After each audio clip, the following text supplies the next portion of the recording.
Hello.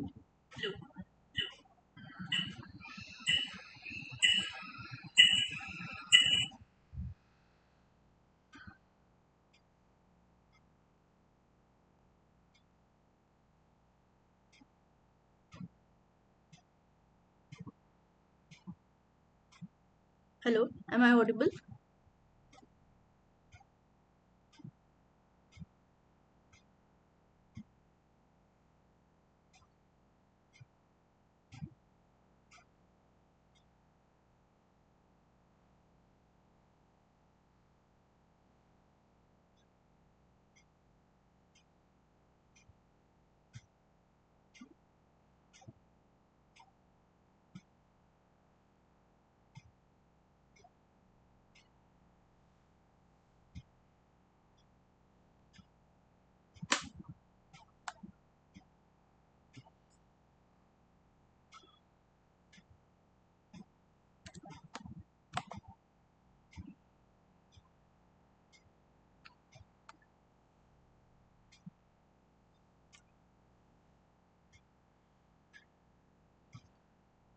Okay. We'll start the session.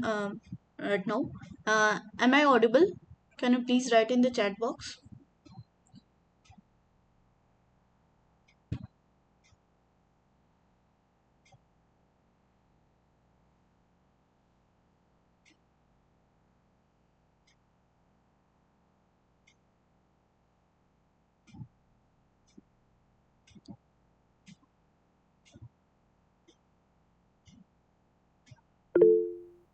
Okay, let's start the session. Welcome back to the eighth live session of Solar Energy Engineering and Technology. Myself, Soumya Tiwari. I am PhD scholar at Department of Sustainable Energy Engineering, IIT Kanpur. And in this live session, we will basically learn about and solve some numerical problem on flat plate collector. So in the last session, we have seen the fundamental of flat plate collectors and some basic thermodynamic and heat transfer equations. Uh, in this session, we'll basically see what basically application of all those fundamental concept into an application of solar heating. Okay, in a flat plate collector. So whatever I will do is, as usual, we'll see what are the important concept, important formula that you need to remember, and I'll just summarize the whole the lectures one by one, highlighting on important formula concept that you need to remember, and then at last we'll solve some question. Okay, so now um, coming to the collector, so we have already seen what flat plate collector is, how its construction is, how its design is. Now in this particular basically lecture series, what has been explained is the collector loss, the collector efficiency, various performance parameters that are needs to be evaluated, and also the how to basically do the standard test on this flat plate collector. So all these concepts are very important concepts that to develop the understanding about the flat plate collectors that has been discussed in all these lectures. So one such is the collector loss. So we have already seen this equation previously, right? So this is your incoming solar flux, um, and the actual utilized solar your thermal energy, this QU, is basically your incoming your solar flux on the collector area minus your loss, heat loss, right, to the surrounding. Now to calculate this QL, we have already seen the overall heat loss coefficient UL, how this UL is related to your top loss coefficient, the side loss coefficient, and the bottom loss coefficient.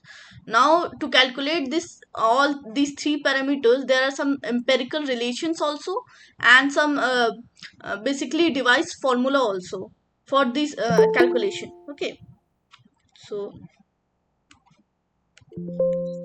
so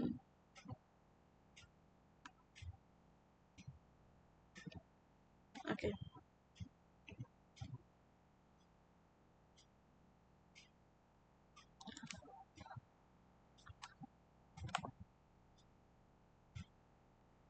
Now, so heat loss from the collector can be collectively written in terms of this HA delta T, right? So it's in the, if you remember this overall heat loss coefficient into your area of your collectors, uh, and your this is your mean temperature of the your collector plate, that this we are talking about, and TA is your ambient temperature. Now the important formula that you need to remember is, so this all you can go back and watch in the lecture, but what I want to uh, tell you about is, you have to understand this, how to calculate this loss coefficient, because it's a iterative method also. So you need to understand how this loss coefficient is calculated, that I will explain. So if you'll see here, if this is your flat plate collector, okay, this is your absorber plate, this is your glass cover, okay. So the uh, loss from the top side will occurs by your convection, right, and radiation. So if two covers are involved, so basically heat loss from plate to cover 1 will be same as loss from cover 1 to cover 2, and then from cover 2 to your ambient, right? So this is the heat balance equation written for these three particular case, and this formula you need to remember. So basically to understand this formula, this is your uh, convection term, the convective loss, and this is your radiative loss. Okay, so this is heat loss due to radiation, and this is heat loss due to convection between a particular plate to cover 1 to cover 1 to cover 2, and then cover 2 to your ambient, your surrounding. Note that here the temperature is the sky temperature, not ambient temperature. So there's difference between the ambient and sky temperature. Okay, so this formula you need to remember. Okay, these three formula you need to remember. Okay, now we have already seen this formula in the previous lecture, also in previous lecture series also, that for natural convection occurring between two parallel plate, say the absorber plate and the cover one, or cover 1 to cover 2, how to determine this h your convective heat transfer coefficient is by calculating the Nusselt number, right? So this Nusselt number is equal to this HL by A. Okay, and this this can be calculated by knowing what is the value of RA, relic number, into cos beta. Your beta is the tilt angle. Depending on in which range does it lie, you can calculate the Nusselt number, and you can in turn calculate your this H value. Okay, so now if we'll see, okay, someone has raised the hand, right?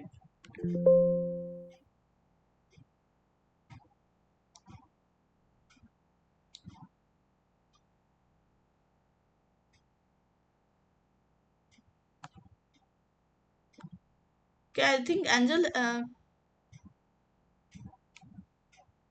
is any doubt? Has somebody raised the hand right just now?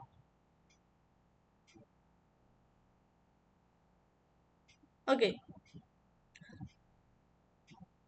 let's continue. So,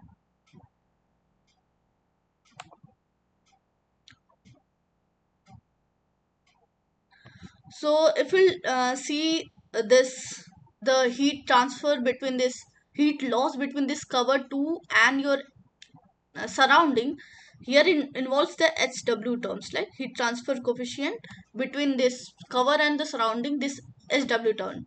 This is corresponding to the, you can say, the wind, okay, or the surrounding in which the wind is flowing, that is in turn contributing to the heat loss due to convection, right?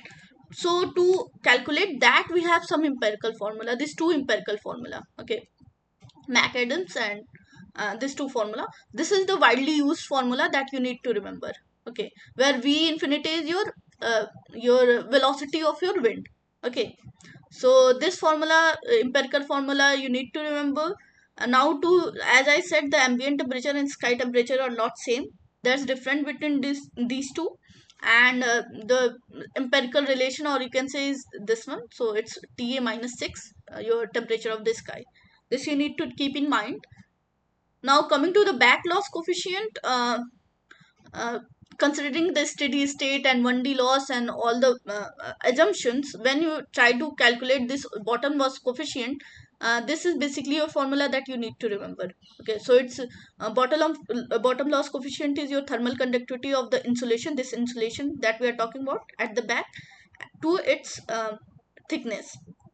Okay, if you talk about the side loss, then if this is your flat plate collector, okay, so on all its sides some insulation has been provided to prevent the heat loss. Now if you calculate this area, it will be this area. Basically you are providing insulation here, so this area. Okay, and similarly this side also some insulation has been provided. Okay, so and similarly on the both sides, so this is the area from which your heat loss is insulation is provided to prevent the heat loss. So if you'll do the basically equate this two equation, and you will get this value. So the formula that you need to remember for side heat loss coefficient is this: us equal to L1 plus L2 HKI upon L1 into L2 into delta S. So what is L1 and L2? L1 and L2 are length and width of this collector. H is its height. Ki is your thermal conductivity of insulation, and your delta is your thickness of this side insulation. Okay, so this formula you need to remember. Now so this basically example explain all the application of all the formula that you have just studied. So for a flat plate collector with top loss coefficient of 6.6 watt per meter square per degree Celsius, so what is given in the question is your ut. Top loss coefficient is already given in the question. Determine the overall loss coefficient. Okay, if the following data is given. So basically ul has been asked, and what values are given are, okay, let me just,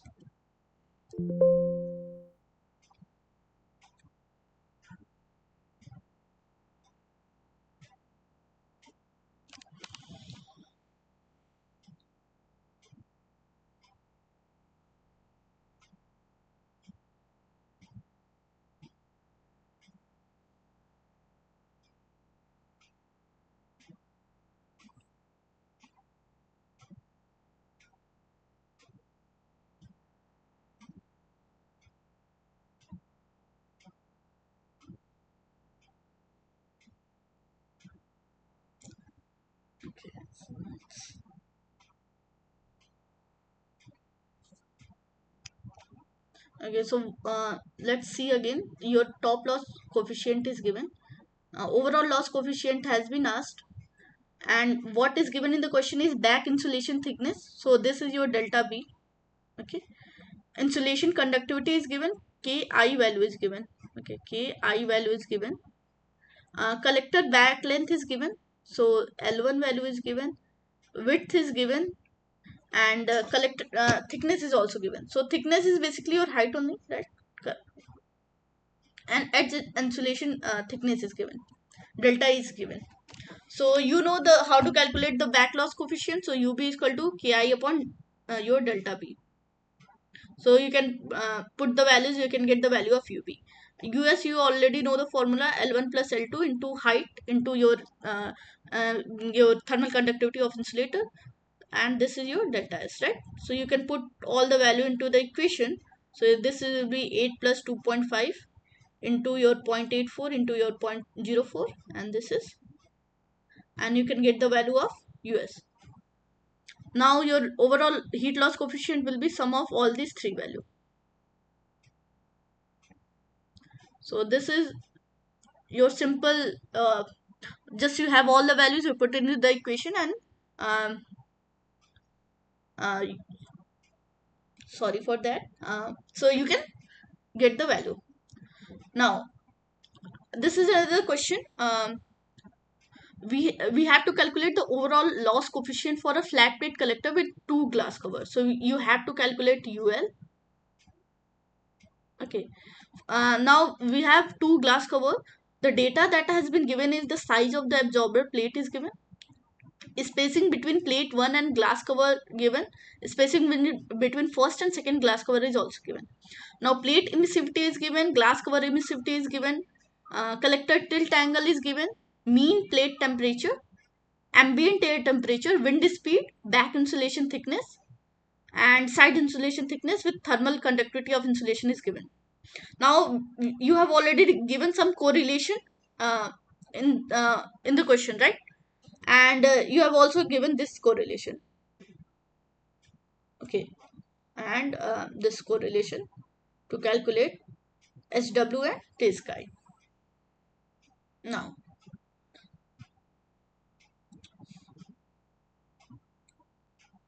and this table is given. This is properties of air at different temperature, at atmospheric pressure.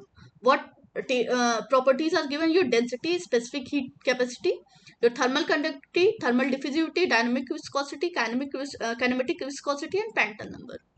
So if you'll see what are the your required properties that you need to see from this table, if you remember the Rayleigh number formula.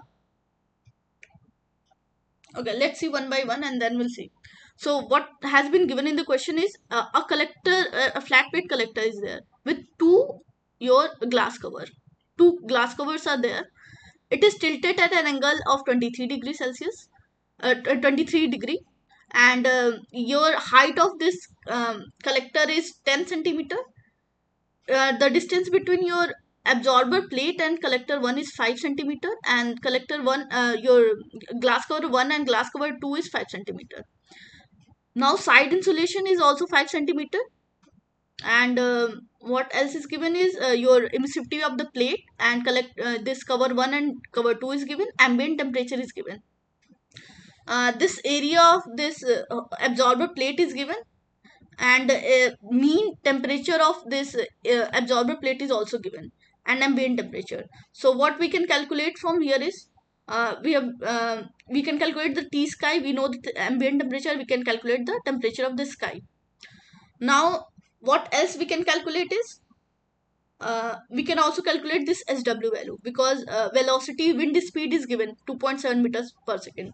So we can also calculate this SW value and T sky value.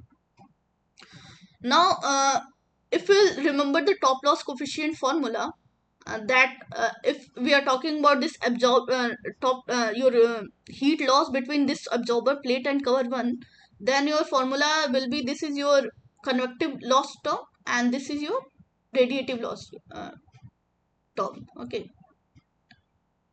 so this formula, and it is similar, same as if you are talking about heat loss between this cover 1 and cover 2.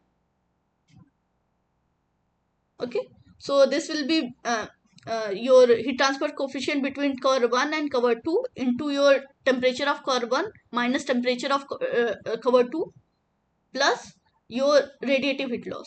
So this will be Tc1 to power 4 minus Tc2 to power 4 upon 1 by epsilon C1 plus 1 by epsilon C2 minus 1. And similarly, if you talk about the heat loss between this top cover and to your surrounding, then it will be your SW into Tc2 minus T sky plus this will be your similarly this formula will be your Tc to power 4 minus T sky to power 4 upon, and this will be your sigma into, here sigma will be also there, and here also sigma will be there, and here also it will be sigma into epsilon C. Okay, so what we see is what value we have. So we have TPM value. Okay, we have this epsilon P and epsilon C value. What else we have is T sky value we have. Okay, so and SW value we have. So if we'll see what are the unknown values, unknown values are this heat transfer coefficient between convective heat transfer coefficient between this plate and cover 1, heat transfer coefficient between your cover 1 and cover 2. Then what is unknown is your temperature of cover 1, temperature of cover 2, and this QT term is also unknown. And what else is unknown? So if you see, there are 3 equation and 5 unknown. Okay, so this equation cannot be solved.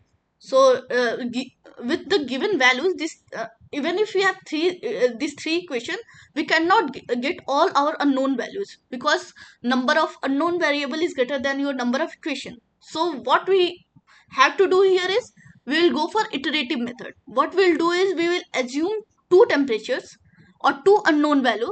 So what we will have is your 3 unknown and 3 equations. So we can solve this 3 equation to get this 3 unknown value. So that is called the iterative method. Okay, so what temperature we can assume is, easily assume is your cover temperature. So what we know is, you know the temperature of this absorber plate. Okay, and we also know the temperature of surrounding. So this C1 and C2 temperature should be in between these two temperatures. So let's say your temperature, mean temperature of this absorber plate is 346.15 Kelvin, and your ambient temperature is 298.15 Kelvin. So we have to assume that this C1 temperature will be greater than C2 temperature. Okay, that is your common understanding, right? So we'll say take a random value 328 and 306, that is in between this uh, plate temperature and your ambient temperature.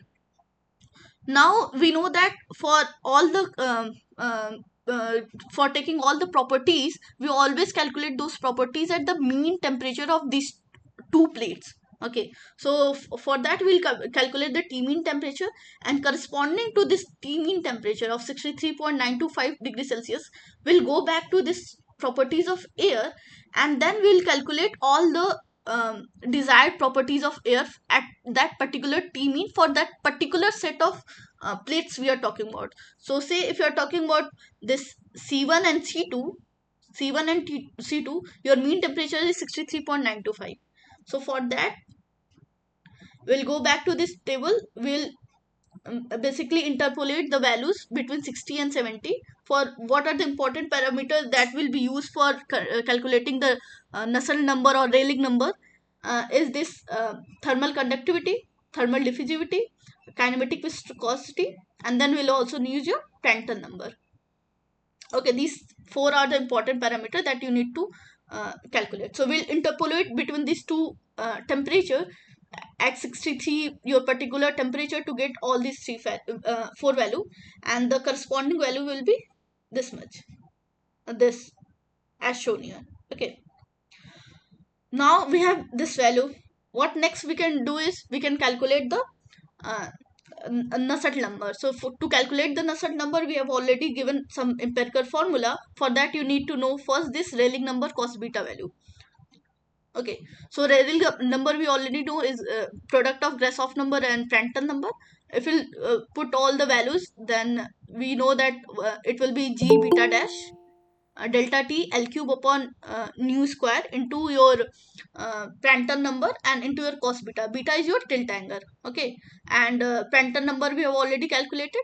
Kinematic viscosity we know value of G, gravitational 9.8, and beta dash we already know it is 1 by T mean. We have already solved this type of problem in the previous live session also.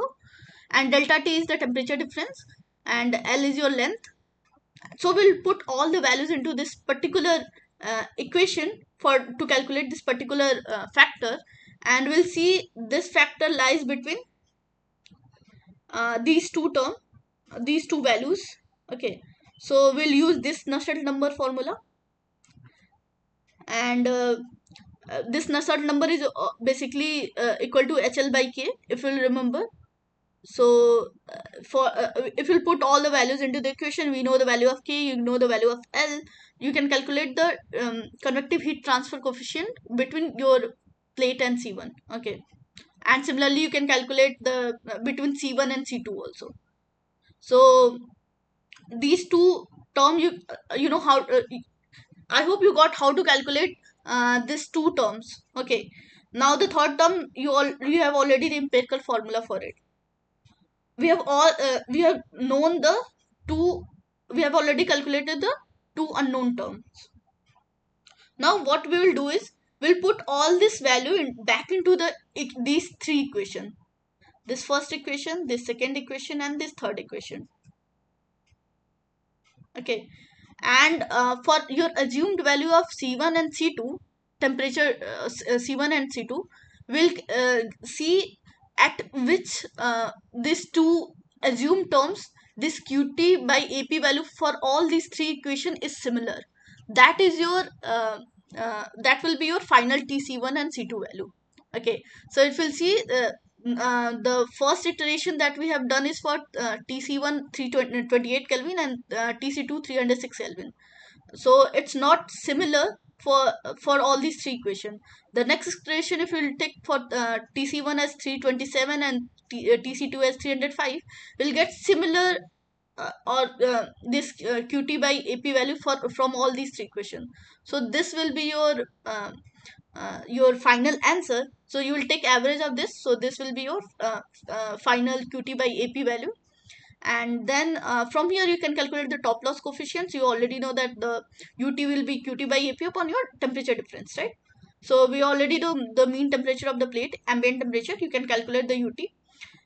You know the UT, you can calculate bottom loss coefficient easily. This value is already given in the question. You can calculate the bottom loss. Similarly, you can calculate the side loss also. All the values are given in the question.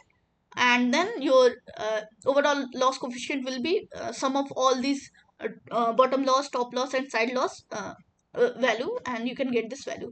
Note that this value should be in the range of 2 to 10 watt per meter square Kelvin. So if you see that your value is well between these 2 to 10, then you can say that, okay, your answer is also correct. If you're solving some question and it's coming a way high 20 or somewhat value, you can know that there is some calculation mistake, or there might be some formula uh, mistake that you are committing. Okay, so this is the iterative method to calculate the top loss coefficient. uh, and I hope this question is clear, how to approach the this type of iterative top loss coefficient problems. Now we have seen the iterative method. If you don't want to go for iterative method, we have also some empirical equation, but this empirical equation have validity for particular conditions. Say the temperature should be between temperature of plate should be in between 320 to 420 Kelvin. Similarly, the ambient temperature, similarly your epsilon p value, and I think this is your velocity, and this might be some values around 10, and similarly. So the formula is not quite there's some syncing problem. So but do we have this empirical equation also for to calculate the top loss coefficient? Okay, now so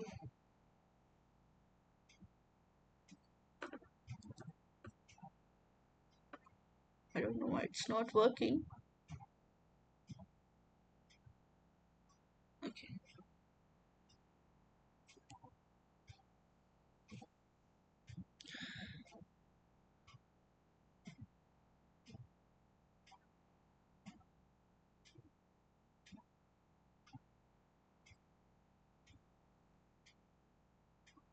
so all formula is quite the science for included in all formula is not showing for some reasons, I don't know. But what I'll do is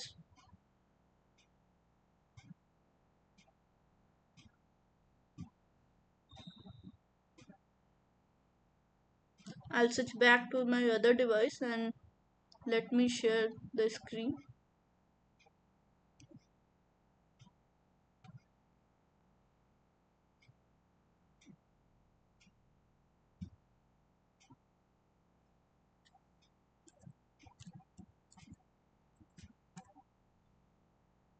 Okay, so is my screen visible?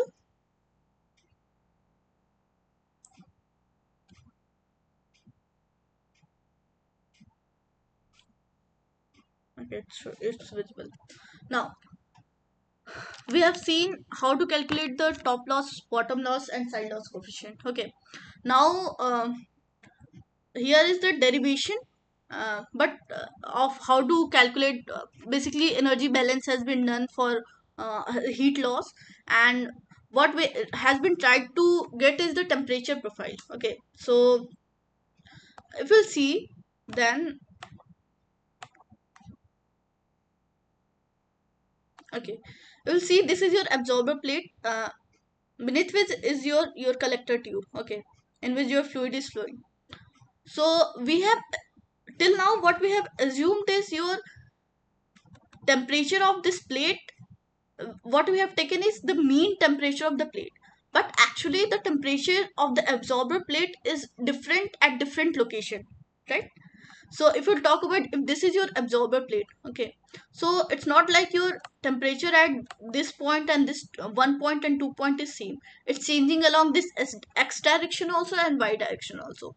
So what has been tried to done here is to calculate the to basically derive the temperature profile along this x direction and along the y direction. Y direction is along the direction of the fluid flowing. Okay, so so the derivation I will not explain, because you can go back to lecture and we'll see. I'll just state what are the important formula that you need to remember. So that if you'll see, this is your formula that we have studied till now, okay, in term of this mean temperature of the collector plate. Okay, so this is the important formula that you need to remember. But how this formula comes into the pictures. So if you'll see, if we want to calculate the useful heat gain in term of temperature of the fluid, so what we have for that we have included this f dash factor. What is this f dash factor? It is collector efficiency factors. So it is defined as what is the ratio of actual heat collected to the heat collected if the whole absorber plate is at this fluid temperature, TF temperature. Okay, its value is between zero point 0.8 to 0.95. Now if you want to state the same formula in terms of the fluid inlet temperature, TFI, considering that the collector plate absorber plate is at the TFI temperature, or the fluid inlet temperature, then this second factor comes into picture, which is FR. What is this FR? It is collector heat removal factor. Okay, its value ranges from 0 to 1. So it is known as Hotter-Wheeler Bliss equation. This is a very important formula. You need to remember this formula. Okay, and this how to calculate this FR is given in this formula. So this formula you need to remember, this formula you need to remember, uh, and these two formula, these are the basic formula from which manipulating this formula, different type of like different formulas will be will again see how from this basic formula different formula has been derived.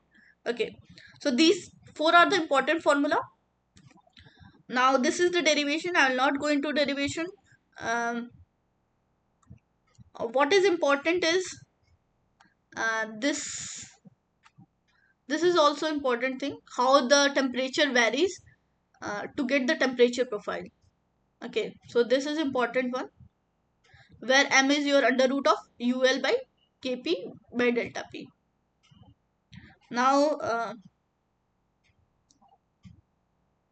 so I'm now not going to detail. So the collector efficiency formula, this is important formula you need to remember. And similarly, in term of collector efficiency factor, the QU formula. Okay, now this is okay, this also depend on how collector your basically your pipe and your basically collector absorber place absorber plate are placed. So if your so this is your generally it's placed in this manner. If the tube are bonded above the absorber plate, so there is some change in this formula. And if there are tubes in line with the absorber plate, then you don't use the adhesive, right? So that terms had been exempted, and the formula boils down to this. So this formula also you need to remember, these two formula, depending on in question it might it will be given key what type of bonding between tube and absorber plate will be there. Okay, now collector heat removal factor, the FR term that we are talking about. How it comes into picture is, we are what we are trying to calculate is the temperature profile along the flow of your fluid. So if your TFI is the inlet fluid temperature, your outlet, if you are heating, right, so your outlet fluid temperature will be higher, and this profile is the temperature profile along the flow direction. And so what important formula is this? Okay, so this is your profile formula, and this is your QU in term of FR that you need to remember. Now, the collector efficiency factor is constant for any collector design and fluid flow, but it depends on few factors like what is the center to center distance of the tubes, what is the material thickness, and what is the thermal conductivity of that. So if you see the formula, you can easily relate how these two parameters on increasing say thickness or the thermal conductivity, your F dash value will increase, and it will decrease on increasing the center to center distance. So we'll see the question. So a flat plate collector has aluminium absorber plate. Its thermal conductivity has been given. Thickness is also given, and area is also given. Now it has two riser tube, each of diameter 0.025 meter. The length of the tube is given. Determine the collector efficiency factor F dash for this collector if the convective heat transfer coefficient from the inner tube surface to the water is 50, 100 and 500 watt per meter square per degree Celsius. The overall heat loss coefficient is given. So what are given in the question? This is your UL value. Okay. Kp value is given. Your aluminum thickness of plate is given. Okay. Your area is given. L1 cross L2 is L1 cross L2 is given, right? This is 1.5 meter square, and the length of tube is will be equal to the length of absorber plate. So this is say L1, and the diameter of the tube D is given 0.025, and your this is your HF value. Okay, heat transfer coefficient from inner tube surface to the water 50, 100 and 500. So you know these two important formula.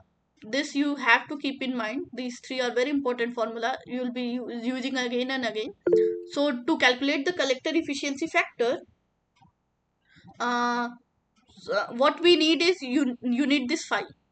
Your phi is your plate effectiveness, which is in term factor of this m value, and this m value is, if you will see the derivation, this is m value is under root ul overall heat loss coefficient upon k into delta p.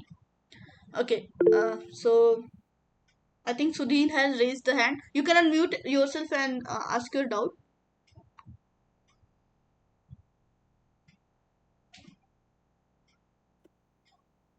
Yes, ma'am. Yes, any doubt? You have raised your hand. I want to say, please give me some standard books in which more numericals are Okay, so if you're asking about the book, hello. you can always go back to the SP Sukhatme and JK Nayak book, the solar energy book. So MC Grohill publication is there. But in which very less numericals are available, and we are in practice in a service. Then we have not so many times. So please give me some books in which more numericals are basic numericals available to practice. Okay, so so in Sukhatme there are some basic numerical problem, and in your exercise some uh, more problems are also given. So you can solve that also if you want some book in addition to that. Um, I have some book recommendation. I'll look back, and I will just write at the end of the session the book recommendation. Okay, so if Okay, thanks. sure, I'll tell you soon. Okay. Okay. Ji. Okay, so coming back to this question, what else is given is the okay, thickness is given. What we have seen is okay. So W is your W will be your 1.5. Okay, because 1.5 into 1 will be your or W or equal, if you can say this is L2, we will try to understand. Okay. And you know the value of D naught, you know the value of M, because you know the value of UL, you know the value of K, you know the value of delta P. These are given in the question. You can calculate the value of M, you can, you know all the value, you can calculate this plate effectiveness. The phi is your plate effectiveness factor. And after doing all this value, you can calculate this F dash for all these three H value, to calculate this collector efficiency factor. So what takeaway from this question is, you need to remember this formula. Okay, so this will be used again and again. And you can see, as the heat transfer coefficient value increases, the effectiveness factor, the collection efficiency factor also increases, right? So um, now this is another question. So a liquid flat plate collector with tube in line. So with collector, the tube is in line with the absorber plate, uh, has an overall heat loss coefficient, UL value is given. So this is your UL value, right? The inner and outer diameter of tube. So your D naught and Di is given. So this is D naught, this is inner diameter of the tube. Okay. Now the tube center to center distance. So your W value is given, right? Distance between two tube from center to center. The fluid to tube heat transfer coefficient, your HF is given. Your HF value is given. Now calculate the collector efficiency factor. So you have to calculate F dash for the following condition. If the absorber material is of copper with thickness of 0.2 mm, and if it's of galvanized iron with thickness of 1.3 mm, and the thermal conductivity of copper and galvanized iron and aluminum are given, right? So you know the formula, you know the drill.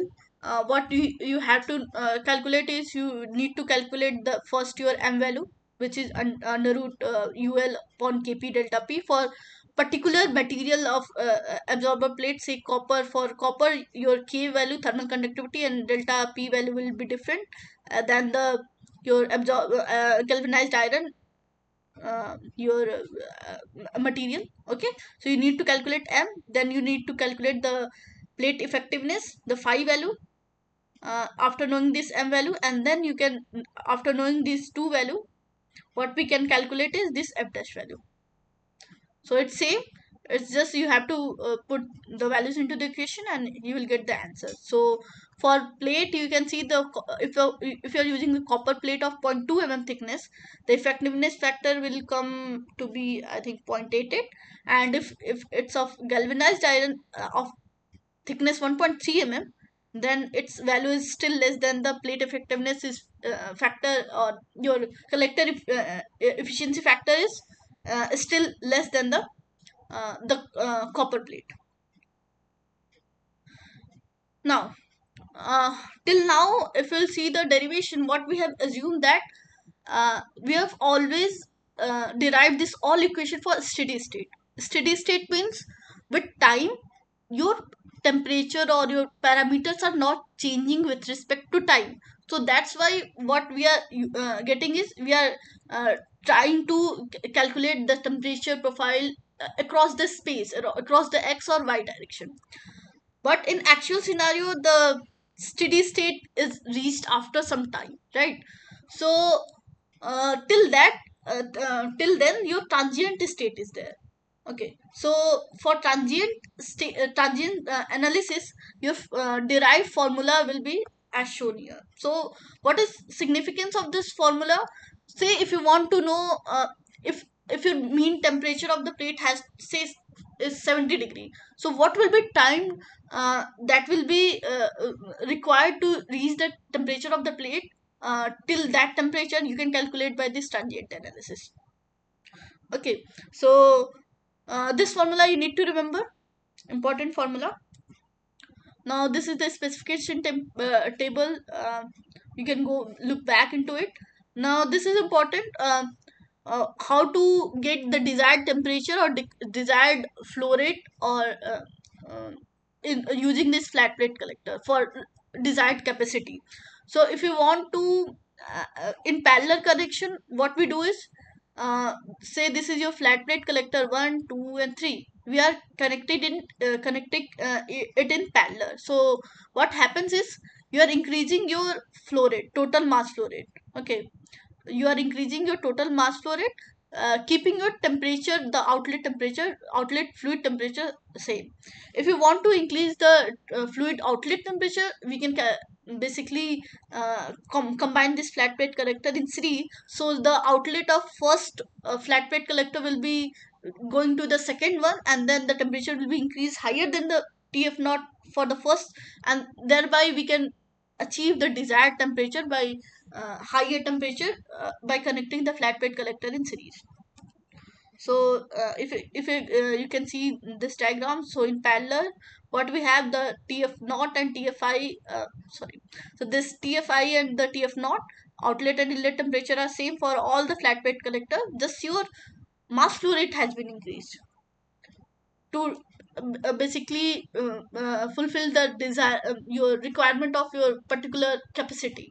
Okay, and in mixed connection, this is basically parallel plus series. So these are connected in parallel to increase the mass flow rate, and then this connected in series to increase the temperature. Now the parameter influencing the performance of flat plate collector. So there are several parameters. The prominent one are listed here. So selective surface, so I'll not go back in detail in this particular, but I'll just summarize it. Okay, so selective surface is, what we want to do is, we want to um, increase the absorptivity of the incoming solar radiation and decrease the re-radiation of the absorbed, uh, basically your re-radiation from your absorber plate. So that is our main motive. So that is main motive is to maximize the absorption of solar energy and minimize the emission of the radiation loss. So for that we can use different material, we can use different coating. If you'll see, uh, this is the desired characteristic desired for the ideal selective surface.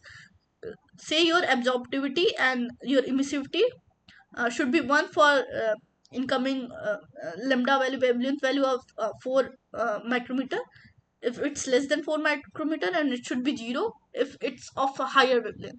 So what does it mean is, it's maximum absorption for this radiation and minimum emissivity for longer wavelength.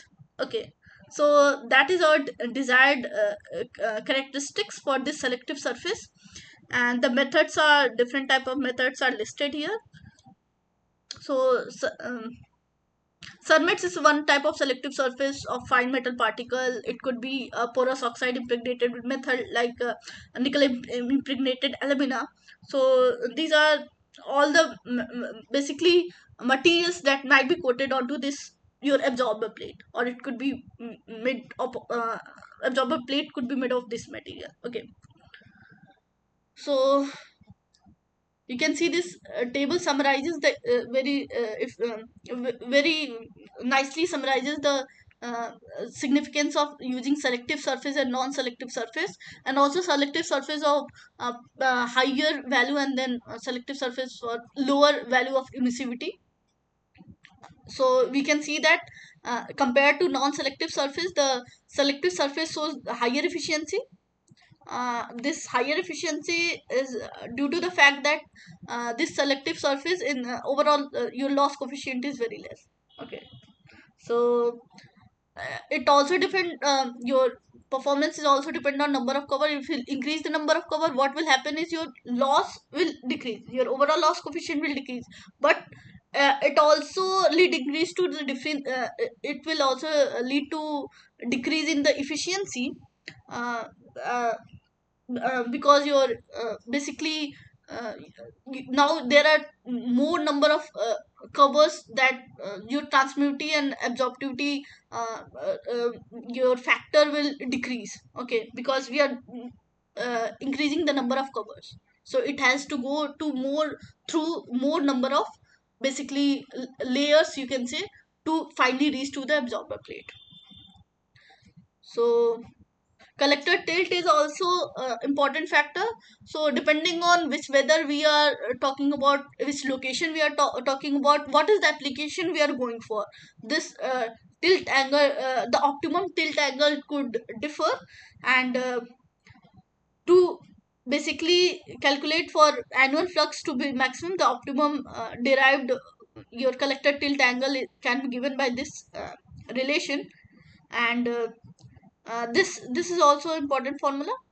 And for winter and for summer, this is your basically recommended your tilt angle that you need to remember. Now we'll see the application of this particular concept that we have just seen. So the following radiation are measured for the place. So your latitude and longitude value is given. Calculate the maximum tilt for flat plate collector for insulation falling on the array over the whole year to be maximum. Now it has been also asked to calculate insulation for month of December, January, and February to be maximized, and then April, May, June to be maximized. What has been given in the question is your, for different month, your insulation value is given in kilowatt is hour per meter square. Your, this is your, if you remember, this is your average day of the month. So in terms of n for each month, and you can, from n, what you can calculate is you can calculate the delta value, right, your declination angle value. You already do the phi value, you can calculate phi minus delta value, and then you can calculate this hp into hp bar into 10 phi minus delta. Okay, so why we are calculating this value? Because you will see in this formula, to calculate the optimum tilt angle for annual flux to be maximum, it is equal to tan inverse of the summation for all the month of the year, the value of this hbi into your tan phi minus delta, divided by your summation for all month of this SBI value. Okay, for particular month, HB value, HB bar value for particular month.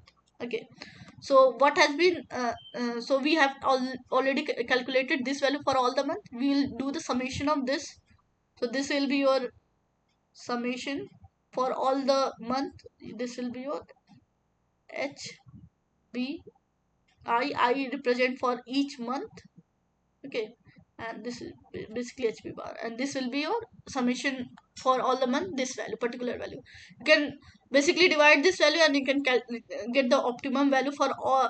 If you want to have your flat plate collector system to get the maximum basically your annual flux for whole year, then your tilt angle should be your 12.01.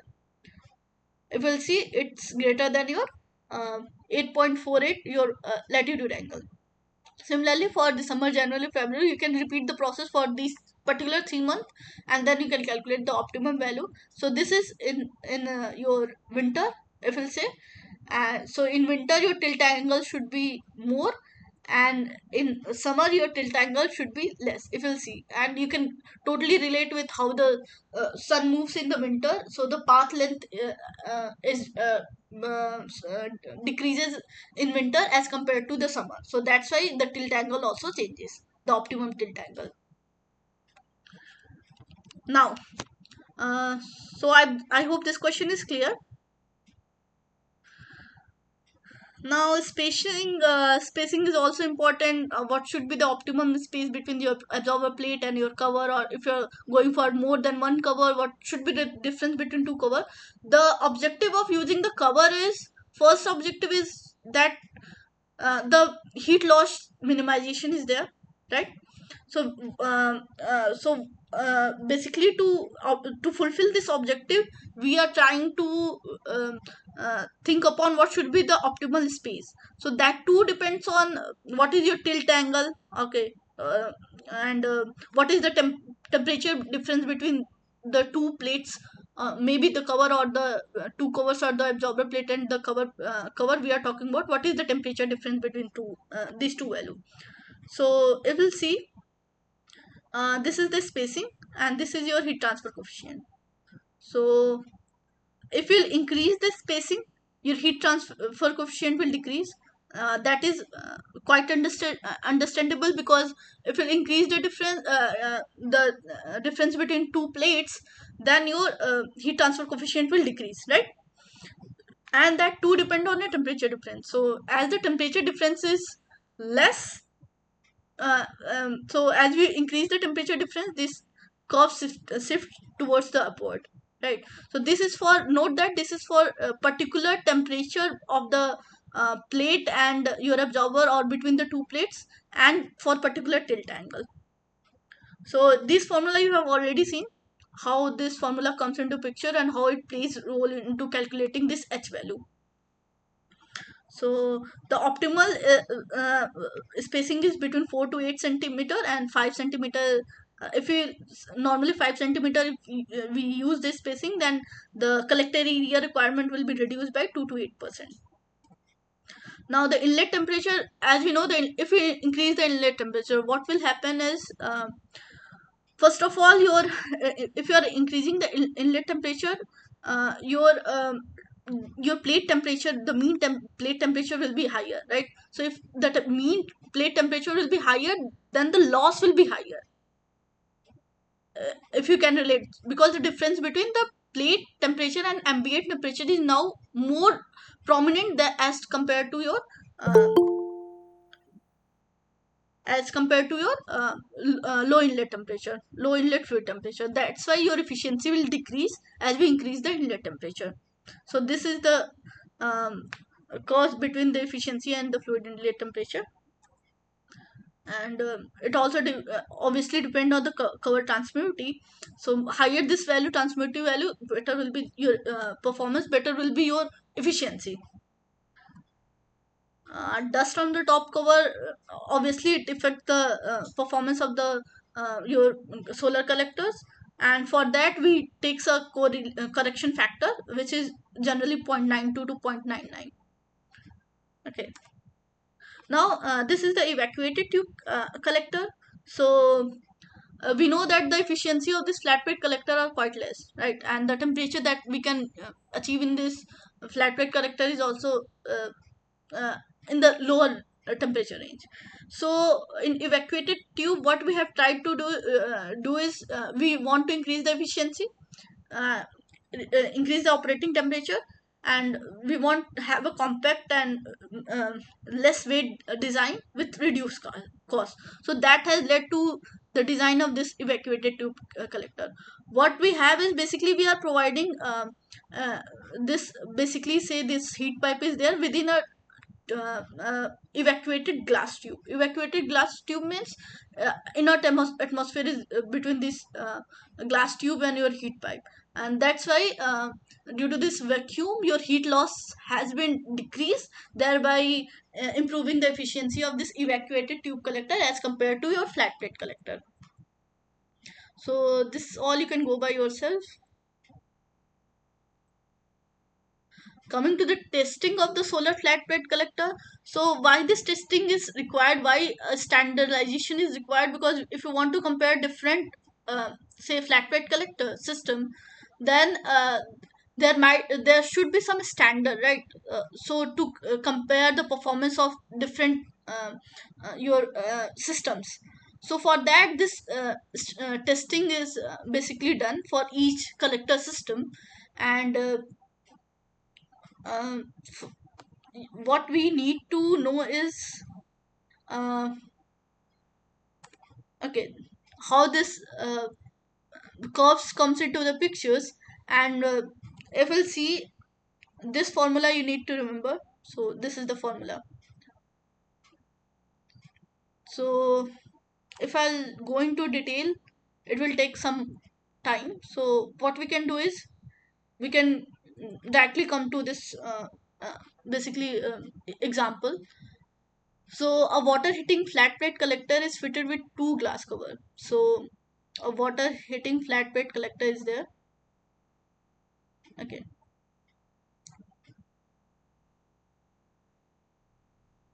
So this is flat plate collector with two glass covers. So this is say cover one.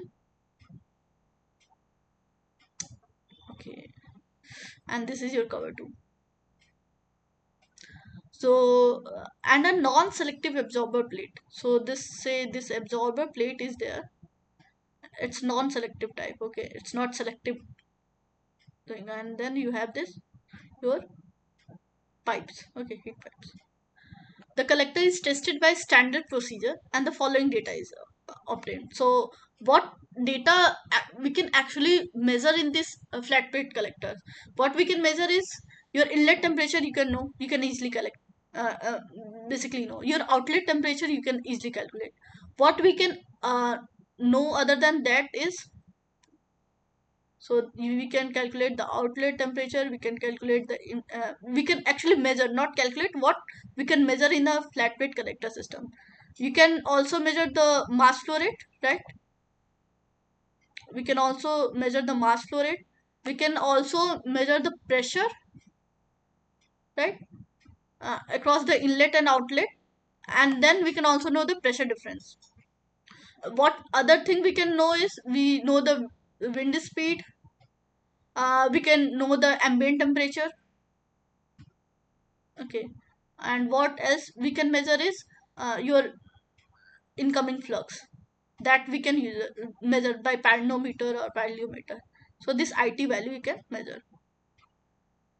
So these are all the measurable value that you can actually measure in a flat plate collector. So some of how to do that is the standard procedure has been explained in the lecture. So this is the table that shows all the measured value at through a standard procedure. So this is your inlet temperature, your outlet temperature, your ambient temperature, and your IT value. These four value that you can measure. So at different inlet temperature, the different value of this three parameters. What else is given? Your tau alpha average, so your transmittivity absorptivity product average is given, okay. Your mass flow rate is given in kg per minute. Your CP value is given 4.18 kilojoule per kg per degree Celsius. And your area of collector to area of absorber plate. So what is AC is your area of collector, AP is your area of the absorber plate, that has been given, okay. So this value is given. Now what has been asked is calculate the value of instantaneous efficiency. I stand for instantaneous, and this eta is efficiency. And plot this against the parameter TFI, inlet fluid temperature minus ambient temperature, divided by IT. Draw best fit straight line and determine the value of overall heat loss coefficient and your FR value. How does the value of FR changes if the value of mass flow rate is increased to 1.3? So from 1.10, if the mass flow rate is increased, how this FR value will change, assuming that the F dash does not change significantly because of the increase in the mass flow rate. So if you see the efficiency, what its efficiency formula is, your output upon input. In simple terms, your output is basically your useful heat gain, QU, and your input is your incoming solar flux on your collector plate, right? So it will be IT into AC. Useful heat you can write in terms of the change in temperature of the fluid from inlet to outlet, right? So m dot Cp Tf naught minus Tfi. So if you'll see this value TF naught, TFI is given, IT is already given in the question, M dash value is already given in the question, CP you already know, and your area of collector. So you already know this ratio, and your area of absorber plate is given, AP is given, right? You can calculate the AC. So like that you can calculate the efficiency for particular set. So say for first set, this, for this set you can calculate the efficiency. Similarly you can calculate the efficiency for all this set, for all this temperature. And what we can do is we can plot a graph between this efficiency and this particular factor, okay. So if you can do it on the excel sheet, you will get the equation some like this, okay. This will be the equation that will be giving if you'll plot these two value, okay. Now if we'll compare it with the instantaneous formula that we know, this formula, that basically it's equation y equal to c minus mx, where c is your intercept, which is your fr into ap by ac into tau alpha average, and your m is your slope is your fr into ap by ac. Okay, so if we'll equate these two equation, you can calculate the basically this slope value is this value, right? 0.29467. Sorry, this is intercept value, okay, 0.538, and you can calculate, you know, the other value, you can calculate the fr. Similarly, by comparing, you can calculate the value of el. So this is how instantaneous efficiency plot and the fr and basically your values, ul value can be calculated. And okay, this is the second question. The liquid flat plate collector, similar question is there. The fr tau alpha and fr ul value is given, your it value is given, mass flow rate is given, the ambient temperature and inlet water temperature is given. Now we have to calculate the mean absorber plate temperature if the collector efficiency factor f dash is already given in the question. So we know this QU formula, you know the Hotel-Vidal Bliss equation, and you also know FR equation. Okay, we need to calculate the mean absorber TPM value. Okay, this value you need to calculate. Uh, so what we can do is, uh, okay, so we already know this formula, right? We have just seen this formula. We know the values, this FR and tau alpha value and FR and UL value, inlet temperature, ambient temperature, and IT value. We can calculate the efficiency. This efficiency is actually equal to, if you write in terms of change in temperature of the inlet and outlet fluid temperature, uh, you can basically calculate, you know, the inlet temperature, you don't know the outlet temperature. From here you can calculate the outlet temperature. And what else you need to know is, uh, okay, so first you need to know, you know, tf naught temperature. Okay, so you can compare this value and also get ul value. Now basically you have to see by applying which formula we can get what unknown values and what is your actual, your final thing that you are looking for. Okay, so there's a lot of formula, you need to remember this formula, you have to correlate this formula from where we can get all the unknown values, and finally we can get the your final answer. So to calculate your tpm, this is your formula. Okay, for that you need some unknown values like ul, okay, and tau alpha average, it, and these values.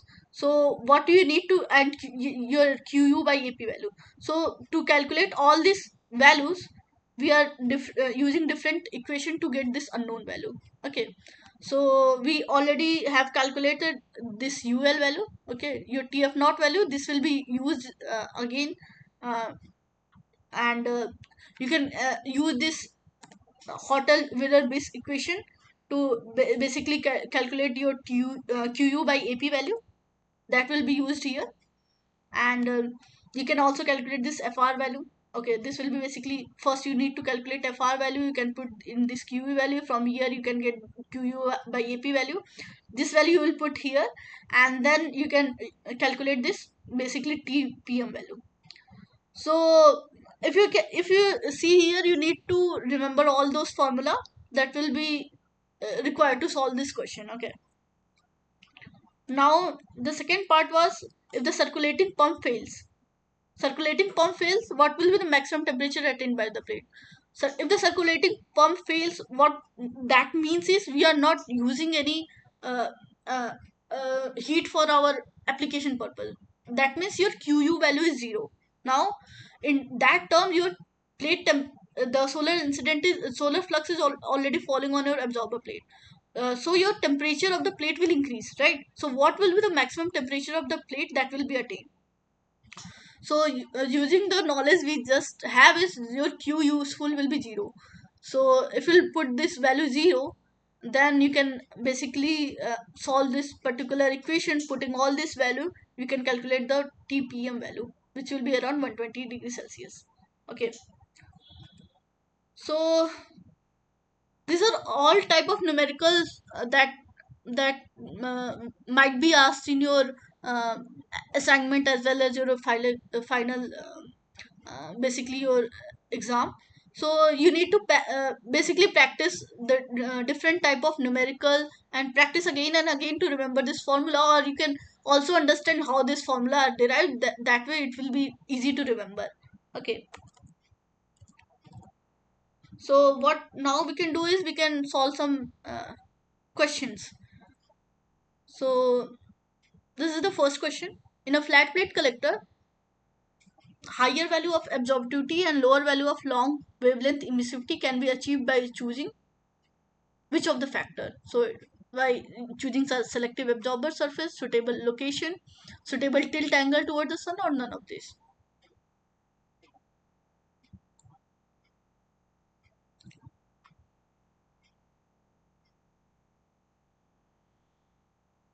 What is the correct answer?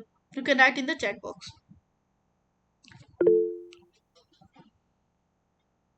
So we have got one answer. Option A.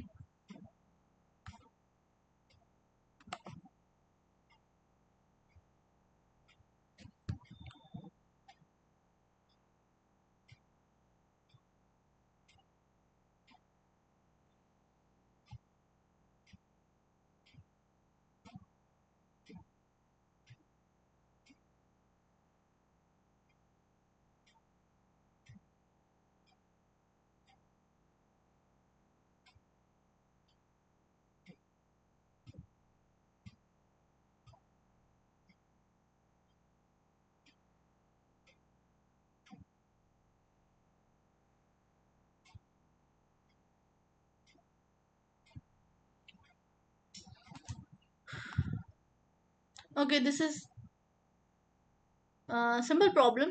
In a flat plate collector, higher value of absorptivity. So higher value of absorptivity and lower value of long wavelength emissivity. So we are talking about this value. Okay, can be achieved by choosing a selective absorber surface. That is the correct answer.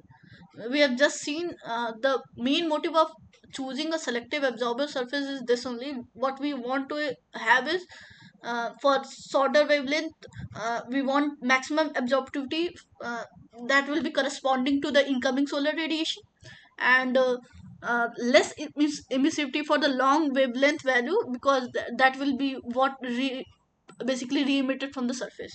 So for these two particular condition only, we are using this selective absorber surface. Okay, so the correct option is option A.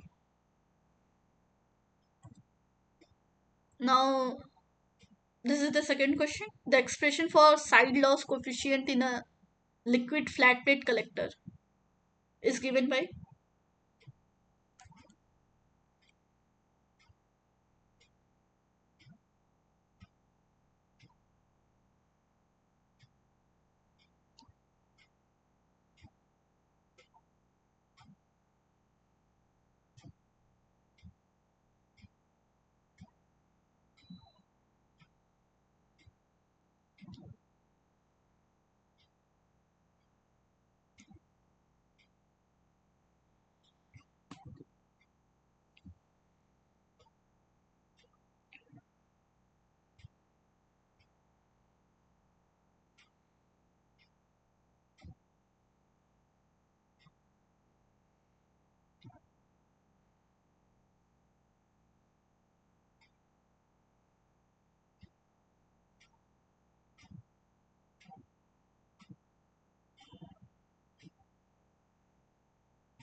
Okay, so we have got one answer.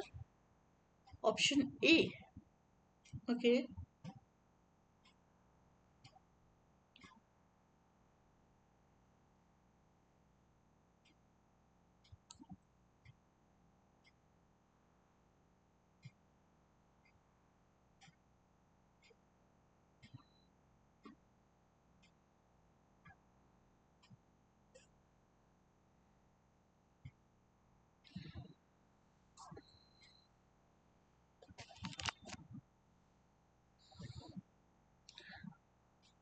Okay, this is a simple problem. Problem you need to remember this formula correctly.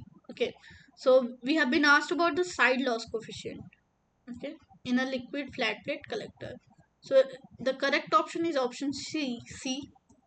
So if you remember this, uh, this formula option is not at all correct. The option B is for your side loss, your back loss. Okay, so if you'll try to calculate the back loss coefficient, okay, so that will be your k of insulation by your thickness of your back insulation thickness. And for side loss coefficient, so this is your ub and your u side. Okay, side loss coefficient will be length of your collector, uh, breadth of your collector, and this is your height. So L3, or you can write H also, insulation, thermal conductivity of insulation into product of L1 L2, and your this is thickness of your side insulation. Okay, so this formula you need to remember. This will be used again and again in all the numerical some this simple problems. MCQ can also be framed on this type this formulas. Okay, so now the fin efficiency of absorber plate in a flat plate collector depends on which of this parameter?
Okay, I'll explain this question because the fin efficiency terms you might be confused. So let me just simplify this question. So fin efficiency factor is also known as plate effectiveness factor. Your phi that you have these are similar, same thing. Fin efficiency or plate effectiveness of an absorber plate depends on, so the phi value depends on which of this parameter. Now it will be easier for you if you remember the formula.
Okay, so this fin efficiency or plate effectiveness, if you'll remember, the formula for this is tan h m w minus d naught by 2 upon m w minus d naught by 2, where m is your under root overall heat loss coefficient upon your thermal conductivity into your thickness of the absorber plate. Okay, so if you'll see, the this factor depend not on length of the collector, not on breadth of the collector, but distance between the two riser. So the correct option will be C. So if you'll see, so if this is your plate and these are your uh, two pipe in which fluid is flowing, this distance is W. Okay, so distance between two risers. So the plate effectiveness or the fin efficiency depend on this W value. That is distance between two risers. Okay. So the next question is, which of the following statement regarding evacuated tube collector are true? The first statement is ETC is used for high temperature up to 150 degrees Celsius. The second statement is because of use of vacuum between the two concentric glass tube, higher amount of heat is retained in ETC. The third statement is heat loss due to the conduction back to the atmosphere from ETC is high. The fourth statement is performance of evacuated tube is highly dependent on the ambient temperature. So which of these statements are correct regarding evacuated tube collector?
Okay, so any options?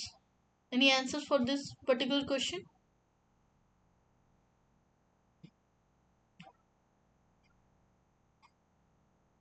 Any guesses?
Okay, let's discuss this particular question. So, which of the following statement regarding evacuated tube collector is true? So, the first statement is ETC is used for high temperature up to 150 degrees Celsius. So, it's true, because as compared to flat plate collector, what we're going for is higher temperature application using the evacuated tube, because its efficiency is higher, right? Operating temperature is higher. So, the first statement is true. The second statement is because of use of vacuum between two concentric glass tube, a higher amount of heat is retained in ETC. That's very true, because that's how the design of ETC comes into picture. Because what we are doing is we are creating vacuum between the two glass tube, and that in turns help reducing the heat loss, and then thereby retaining the heat that's coming into the evacuated tube. So the second statement is also true. Now, the third statement, heat loss due to conduction back to the atmosphere from ETC is high. So, it's not true. Heat loss due to conduction, uh, all we are talking about is uh, basically your convection losses and the radiation losses. Okay. The performance of equated tube is highly dependent upon the ambient temperature. So, it's not true. It's basically dependent on your what is your operating temperature, okay, and several other factor also, but it's not highly dependent on ambient temperature. Anyhow, we are uh, uh, that's going to be not so prominent. So the I think the so correct option will be first and second. Okay, so this will be, I think, D option. Now, this is the next question. With increase in fluid inlet temperature for flat plate collector, the collector efficiency, whether it increases or decreases, or it remain unchanged, or it may increase or decrease. So we have just seen this also. If we increase the fluid inlet temperature, what will be its effect on collector efficiency?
Okay, I'll explain this question also. So if you remember this curve, so as we increase the fluid temperature, inlet fluid temperature, the efficiency decreases. The decrease in efficiency, collector efficiency, is because if you increase the inlet temperature, your TPM will also increase, right? And your if TPM will increase, this TPM minus TA value will also increase, right? So there will be more heat losses to the surrounding, so thereby increasing the efficiency of the whole collector if we are increasing the inlet fluid temperature. So the correct option will be decreased.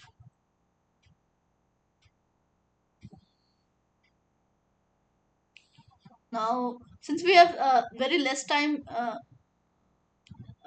remaining, what we'll do is we'll quickly see some numericals also. Okay, so I'll explain these theoretical questions. So to get a higher delivery temperature by a flat plate collector, the collector should be connected in series or parallel or combination. So you know that if you are going for a high delivery temperature, so this is say one flat plate collectors, this is two, and this is three. Okay, so this is TF naught inlet temperature for one. So here it will be TF outlet temperature of one. So if you want to increase the delivery temperature, what we need to do is we need to basically connect this collector into series instead of parallel. So the correct option will be series only. If you gonna for the parallel thing, then what we are aiming for is to increase the mass flow rate. Okay, so to increase the capacity. So for that we will go for parallel. If you want to increase the delivery temperature, then we will go for the series. Okay. Now this is the question. I'll read the question. The following data are available for flat plate collector under forced circulation mode. The solar insolation is given. The average transmittivity absorptivity product. So tau alpha average is given. The overall heat loss coefficient, the UL value is given. Fluid inlet temperature is given. Ambient temperature is given. Flat plate heat removal factor is given. So what is given is, and ratio of absorber plate to area collector area. So absorber plate to AP by AC ratio is given 0.9.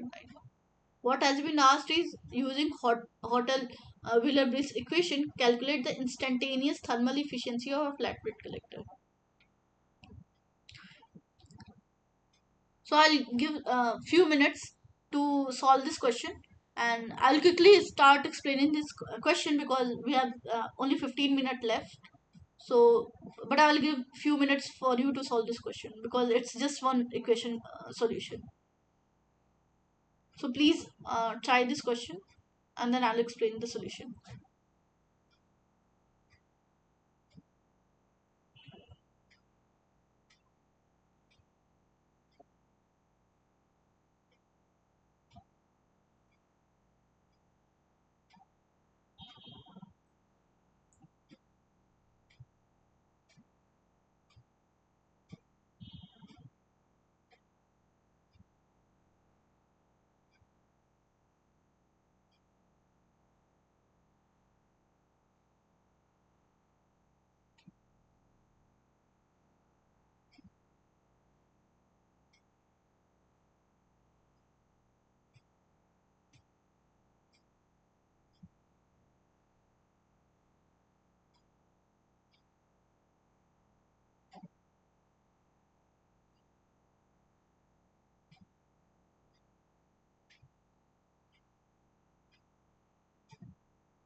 Okay, let's solve this question.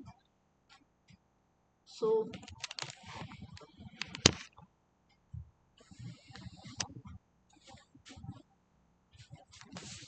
anyone got any answers?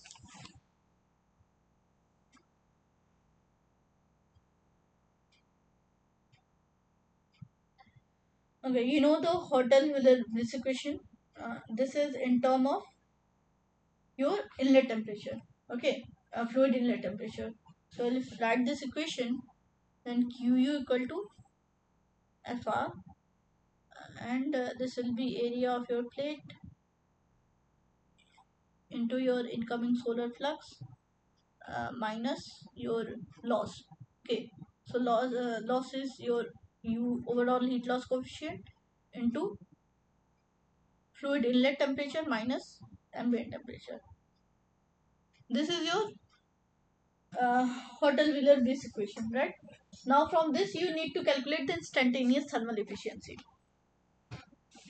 right? So if we'll calculate the efficiency will be your QU upon input. Your input is your basically whatever uh, flux is coming on your given collector area, right? So this is your efficiency. So if we'll put the formula, so this will be FR AP upon AC IT. Okay, this is S can be also written as your uh, IT into tau alpha average, right? That we have already seen, minus UL. This is your TFI minus TA, right? So if we'll simplify this formula, then it will be your FR. This will be your AP by AC. This will be your tau alpha average minus your overall heat loss coefficient, fluid inlet temperature minus ambient temperature, right? This will be your formula for instantaneous efficiency derived from this hotter with this equation in term of FR and TFI. So now you know all the values, right?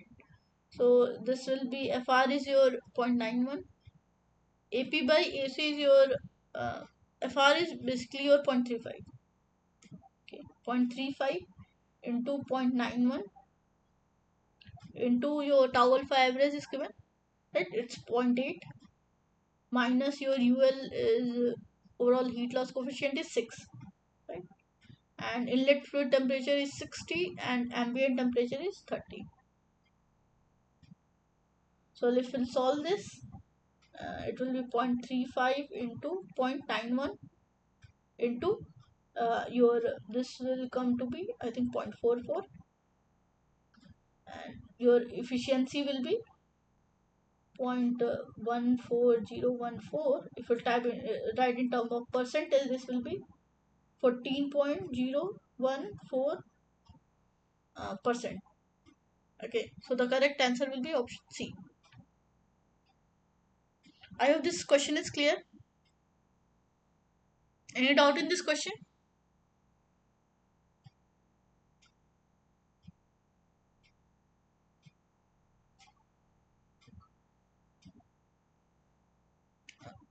Okay, so this is another question. A flat plate collector has an aluminium absorber plate. Its thermal conductivity is given. So absorber plate thermal conductivity is given. Thickness is given. Okay, 0.32 millimeter, and area is given. So area of the absorber plate is also given, 1.5 meter square. It has two riser tube, each of diameter 0.025. So diameter is given 0.025. This is in meter. The width of the spacing between the two riser tube is given 114 meter. The length of the tube is given. The convective heat transfer coefficient from the inner tube surface to the water is also given. The overall heat loss coefficient UL value is also given. Now we have to calculate the fin efficiency factor. Since we have very less time remaining, what I will do is I'll solve this numerical problem simultaneously. Okay, you also solve and I will also solve it simultaneously. So your fin efficiency factor is also your plate effectiveness. Same thing. So or the plate effectiveness. The symbol for that is phi. What is given in the question is the L1 value is given 1 meter and your heat transfer coefficient is given, HF is given 50 watt per meter square per degree Celsius, and your UL value is given, this is 7 watt per meter square per degree Celsius. Okay, now we have been asked about phi. Okay, we know the formula for phi. So phi equal to tan h m w minus d by 2 upon m w minus d by 2, right, where m is your under root ul upon k into delta of your plate, thickness of your plate, and this is thermal conductivity of your plate. So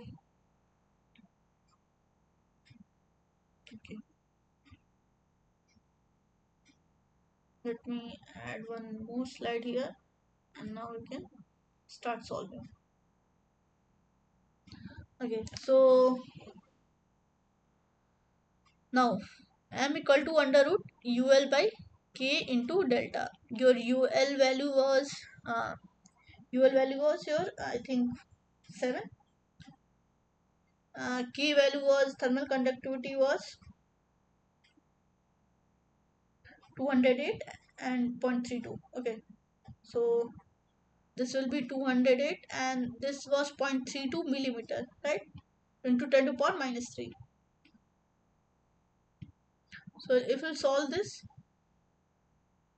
you will get the value. I think this will come to be 10.255 per meter.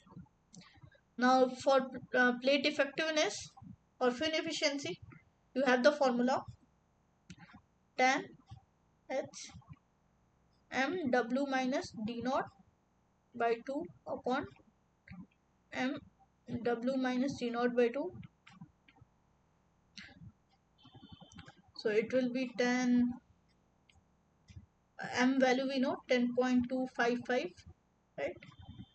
W value we know, W value is 0.114, right. 0.114 minus your D naught is your 0.025. 0.025 divided by 2 upon 10.255,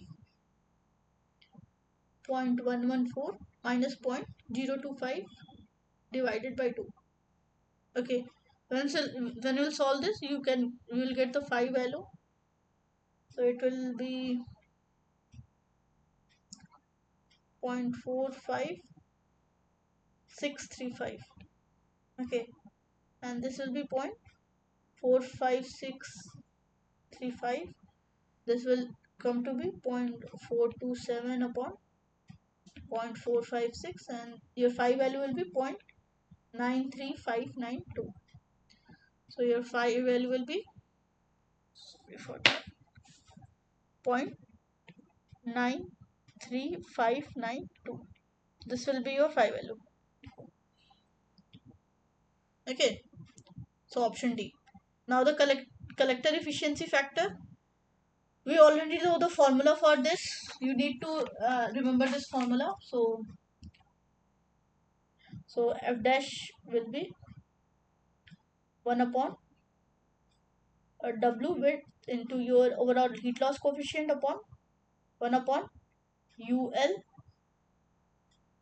into w minus d naught into your this phi factor plus your uh, d naught, right. plus for the adhesion, this term comes, uh, and then for your heat transfer, convective heat transfer, uh, from inner surface of the tube to the water. Okay. So we already know all the values. We'll put into this equation, and then your f dash value will, when you solve this, it will come to this 0.79627. Okay.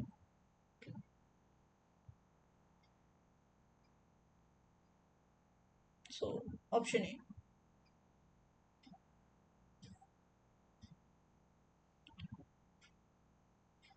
I have some more question. I'll keep on solving this question, so you can uh, go back when you'll see the this recording session. You can go back and you can look into detail. And if you have any doubt, you can ask. Since we have already reached our time limit, 8 o'clock, I'll just take 5 more minutes and I'll solve this question. Okay. So in a flat plate collector, the following data are available. The top loss coefficient is given. The back insulation thickness is given. Insulation conductivity is given. Okay. And collector back length is given. So this is basically collector length is given, collector width is given, and collector thickness is given. So basically its height, or L3 you can say. Edge insulation thickness is given. Now we have to calculate the side loss coefficient. You know the formula for side loss coefficient. It will be L1 plus L2 into your L3, or you can say H into thermal conductivity for insulation upon L1 into L2 into thickness of your edge or side. You can say, you can put this form values into the equation. So it will be 7.5 plus 2.4 into your 0.08 into your Ki will be your thermal conductivity, right? So it's 0.038 upon 7.5 into 2.4 into your 0.025. You will solve this, you'll get the answer, option A. Okay. If overall heat loss coefficient is asked, so you already know the top loss coefficient UT value, you know the US value, you need to calculate your bottom loss, right? So that will be Ki by delta simply. So Ki you already know, 0.038. Delta B, the back insulation thickness, it's 0.04, and this value will be, I think it will come 0.95. Okay. So the overall heat loss coefficient will be top plus bottom plus side, right? Sum this value, then you will get 7.734 something, right? The option C.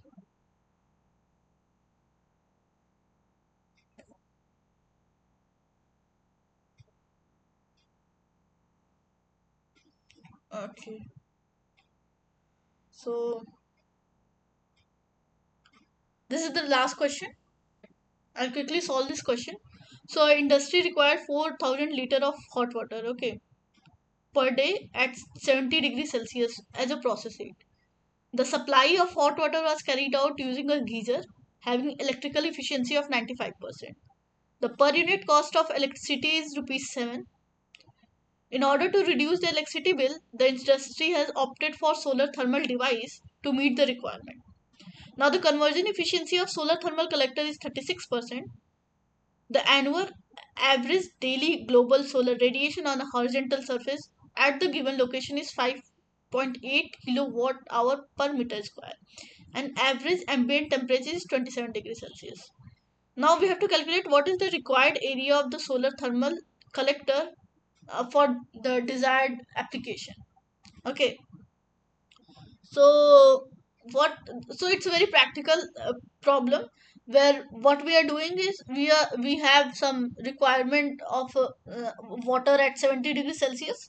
So instead of using your geyser, what we are trying to do is we are using the solar thermal device of given specification at given condition, and we are being asked how much area is required to meet our this requirement. Okay, so what's given in the question is your mass is given, the your m value, right, 4000 liter per day, right? So if we'll convert into kg, so it will be 4000 kg per day. So if we'll calculate into meter cube, uh, so you will multiply 10 to power minus 3, and then you'll multiply by density 1000 kg uh, per meter cube for water, then you can, like, you can get this value. So it will be 1 liter equal to 1 kg, okay, for water. So this is m value, okay. The fluid outlet temperature requirement is at 70 degrees Celsius. Now your collector efficiency is your 36%, and your flux is 5.8 kilowatt hour per meter square, okay. The ambient temperature will be 27 degrees Celsius. So let your fluid inlet temperature be similar to your ambient temperature, right? So so let's see, huh? So you know, the to calculate the required area of the solar thermal collector, we know already the correlation for your efficiency, right? So efficiency will be your uh, q useful upon your solar flux, right, into your area of your collector, and you have to calculate this unknown value. Qu value you already know in term, you can calculate in term of mcp delta t, in term of change in temperature of the fluid, right? So it will be tf naught minus tfi, right, upon it into ac. So your ac area of the collector will be equal to, m is your 4000, right, cp is your 4.18 kilojoule, so it will be 4180 into joule per kg, right? If you write in not, so note the unit of the parameter you are going to use, okay. So and your tf naught is your 70, inlet temperature is similar to your ambient temperature 27, upon your flux, your efficiency is 0.36, right? Now your, it's in kilowatt hour per meter square, right? So if you want to write in watt per meter square, because in to if you write in all the standard units, so it will be 10 power 3 watt hour per meter square. In 1 hour you have 3600 second, right? So it will be finally in watt per meter square. So this is in degree Celsius, this is in kg, right, and this will be watt per meter square. When you solve this particular thing, you can get the value in meter square. So I think it will come to be 95.65, okay. So note that what units you are dealing with, uh, what units in what minute your question is asked. So this is all the question. Any doubt in the question, whatever we have discussed till now in this particular session?